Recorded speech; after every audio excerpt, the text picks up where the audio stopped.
যুক্তরাষ্ট্র ও ইসরায়েলের আগ্রাসনের জবাবে মধ্যপ্রাচ্যের মার্কিন সামরিক ঘাঁটিতে একযোগে হামলা চালিয়েছে তেহরান। ইরানের ইসলামী বিপ্লবী গার্ড বাহিনী আইআরজিসি জানিয়েছে, ষষ্ঠ দফার পাল্টা এই হামলা চালানো হচ্ছে মধ্যপ্রাচ্যের মার্কিন স্থাপনাগুলোতে।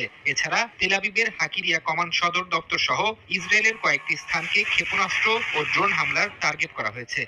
দেখলাম কাতারের সময় রাজধানী সংবাদ। দোহায় বেশ কয়েকটি বিস্ফোরণের শব্দ শোনা গেছে, যা দেশটির আকাশ প্রতিরক্ষা ব্যবস্থার মাধ্যমে ইরানি ক্ষেপণাস্ত্র প্রতিহতের চেষ্টা বলে ধারণা করা হচ্ছে। অন্যদিকে দুবাই এবং সংযুক্ত আরব আমিরাতের বিভিন্ন জায়গায় একই ধরনের বিস্ফোরণের খবর পাওয়া গেছে।